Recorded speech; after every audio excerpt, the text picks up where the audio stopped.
बिहारी का साहित्यिक परिचय। बिहारी हिंदी रीतिकाल के अंतर्गत उसकी भावधारा को आत्मसात करके भी प्रत्यक्षतः आचार्यत्व न स्वीकार करने वाले मुक्त कवि हैं। इनका जन्म 1595 ईस्वी में संवत 1652 ग्वालियर में हुआ था। इनके पिता का नाम केशव राय था। इनके एक भाई और एक बहन थी। इनका विवाह मथुरा के किसी माथुर ब्राह्मण की कन्या से हुआ था। इनके कोई संतान न थी, इसलिए इन्होंने अपने भतीजे निरंजन को गोद ले लिया। कहा जाता है केशव राय इनके जन्म के 7-8 वर्ष बाद ग्वालियर छोड़कर ओरछा चले गए। वहीं इन्होंने हिंदी के सुप्रसिद्ध कवि आचार्य केशव दास से काव्य शिक्षा ग्रहण की। ओरछा में रहकर इन्होंने काव्य ग्रंथों और संस्कृत प्राकृत आदि का अध्ययन किया। आगरा जाकर इन्होंने उर्दू फारसी का अध्ययन किया और प्रसिद्ध कवि अब्दुल रहीम खान खाना के संपर्क में आए।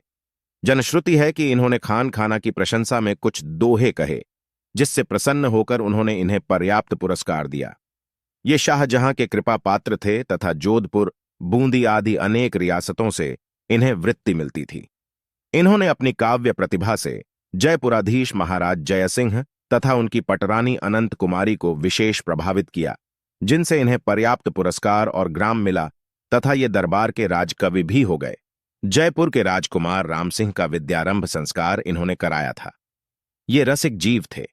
इनकी रसिकता नागरिक जीवन को रसिकता थी। इनका स्वभाव विनोदी और व्यंग्यप्रिय था।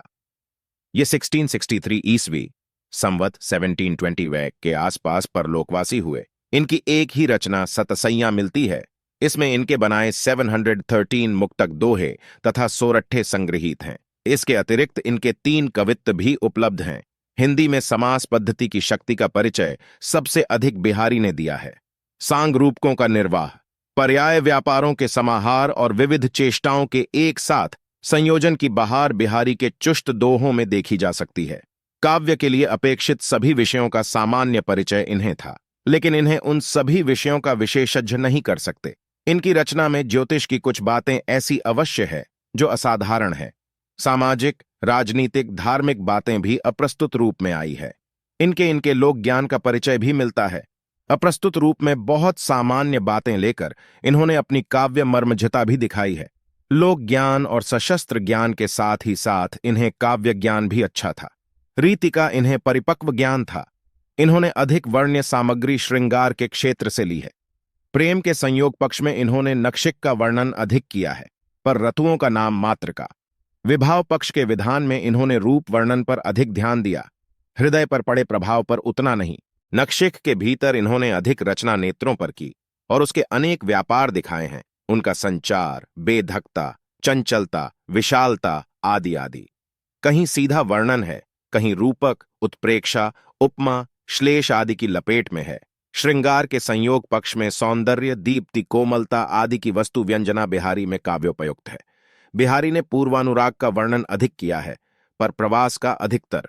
मान को भी दूर तक नहीं घसोटा है। मान विरह के कारण नदी, तालाब नहीं सुखाए हैं। इनकी रचना में विप्रलंभ के ये 2 ही रूप पाए जाते हैं। विरह तो ऊहात्मक ही है, पर पत्रिका के वर्णन में प्रेम का विस्तार है। विरह वर्णन में कहीं कहीं तो स्वाभाविक उक्ति कही गई है, पर कहीं कहीं वह खिलवाड़ सी लगती है। उन्होंने विरह की व्यंजना में मध्यम मार्ग का ही अवलंबन किया है। इनकी कविता श्रृंगार रस की है, इसलिए नायक या नायिका की वे चेष्टाएं, जिन्हें हिंदी वाले हाव कहते हैं, इनमें पर्याप्त मात्रा में मिलती है। अनुभवों की सम्यक योजना इनकी बहुत बड़ी विशेषता है। कुछ ऐसी चेष्टाओं का भी इन्होंने वर्णन किया है जो शास्त्रीय परिभाषा के अनुसार हाव के अंतर्गत नहीं आती। वे रूप चित्रण की दृष्टि से वर्णित है। हिंदी के रीतिबद्ध कवियों से ये इसलिए स्पष्ट पृथक दिखाई पड़ते हैं। सतसैया में अन्य रसों के भी कुछ उदाहरण मिलते हैं, जैसे मिर्जा राजा जयशाह की प्रशंसा के छंद वीर रस के माने जा सकते हैं।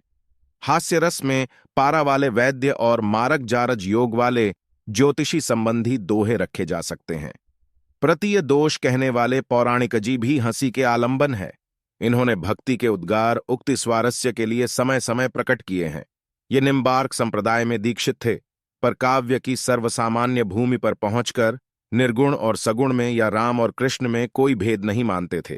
कोरी भक्ति की कथनी इनमें नहीं है। काव्य की रसीली उक्तियां अवश्य हैं। बिहारी ने अलंकार के उदाहरणों के रूप में रचना नहीं की है, पर अलंकार की काव्योपयोगिता पर बराबर दृष्टि रखी है। चमत्कार को ही काव्य का उद्देश्य समझने वालों और भाव में मग्न होने वाले दानों को दृष्टि में रखकर कविता का निर्माण किया है। इनके दोहों में अनुप्रास, यमक, वीप्सा कई शब्दालंकार उलझे पड़े हैं, पर कहीं से भी उनका रूप नहीं बिगड़ा, उलटे सौंदर्य आ गया।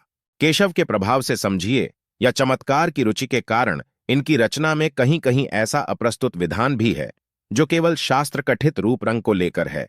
उसमें रूप ग्रहण कराने और रमणीयता उत्पन्न करने पर अधिक ध्यान नहीं दिया गया है। परंपरा सिद्ध उपमानों के अतिरिक्त इन्होंने सामान्य जगत में भी उपमानों का विधान करने का प्रयत्न किया है। ये प्रतिभा संपन्न थे, पर प्रतिभा का उपयोग इन्होंने चमत्कार और अनुभूति दोनों के लिए किया। कहीं चमत्कार ही चमत्कार है तो कहीं अनुभूति और चमत्कार समान है। सर्वत्र चमत्कार पर ही दृष्टि न रखने के कारण अन्य मुक्तकारों से इनका पार्थक्य निश्चित है। इनकी रचना के मान का कारण चमत्कार नहीं, हृदय और कला दोनों पक्षों का संयोग है, जो उनके समान धर्माओं में नहीं था। इन्होंने केवल शुष्क कथन द्वारा नीति की उक्ति नहीं बांधी, बराबर किसी ऐसे दृष्टांत या युक्ति से काम लिया है जो उस तथ्य की सार्थकता प्रमाणित करने में सहायक हो। इस युक्ति के कारण सतसैया में सूक्तियां तो पाई जाती हैं, पर कोरे नीति कथन नहीं। इनकी अन्य मुक्तक रचयिताओं से यह भी एक विशेषता है, बिहारी प्रसंगों की ऊहा करने में अति प्रवीण थे। प्रेम के विस्तृत क्षेत्र में बहुत दूर तक धावा मारने का उद्योग इन्होंने किया। कुछ बंधे प्रसंगों के भीतर ही अपनी कला दिखाई और इनके भीतर सरस संदर्भों को ग्रहण किया है। इसी कारण इनकी रचना लोगों को बहुत दिनों से रसमग्न करती आ रही है। यद्यपि रीतिशास्त्र की लकीर पीटने वाले कवियों की भांति इन्होंने बंधकर अपनी रचना नहीं की, क्योंकि रीतिशास्त्र की लकीर से सटकर चलते हुए ये बराबर लक्षित होते हैं। रसखान, ठाकुर, घनानंद आदि ने प्रेम की वेदना और आधिक्य को लेकर जैसा उसका विस्तार दिखाया, वैसा सतसैया में थोड़ा बहुत बराबर मिलता है, पर साथ ही रीति के कवियों से भी होड़ लेने वाली कृति उसमें बहुत है। बिहारी की भाषा बहुत कुछ शुद्ध ब्रजी है, पर है वह साहित्य का। इनकी भाषा में पूर्वी प्रयोग भी मिलते हैं। खड़ी बोली के कृदंत और क्रिया पद अनुप्रास के आग्रह से रखे गए हैं। बुंदेलखंड में अधिक दिनों तक रहने के कारण बुंदेलखंडी शब्दों और प्रयोगों का मिलना स्वाभाविक है। लिंग विपर्य भी इनमें बहुत है। एक ही शब्द कहीं पुल्लिंग और कहीं स्त्रीलिंग है, पर इन्होंने पूर्वी अर्थ में किसी शब्द का व्यवहार नहीं किया। पूर्व और पश्चिम में अर्थभेद से प्रयुक्त होने वाले शब्द को पश्चिमी अर्थ में ही प्रयुक्त किया है, जैसे सुधर शब्द। इन्होंने कुछ शब्द पुराने भी रखे हैं, जैसे लोयन, बिय आदि, पर ऐसे शब्द अधिक नहीं हैं। भाषा का आलंकारिक गुण देखा जाए तो इन्होंने अनुप्रास की योजना बहुत सावधानी से की है। कहीं कहीं प्रसंगानुकूल झंकृति भी है। इनकी कविता पर मुसलमानी लाक्षणिकता का भी कुछ प्रभाव है, पर अधिकतर वह ब्रजी के अनुरूप ही है। भाषा में तोड़ मरोड़ अति अल्प है।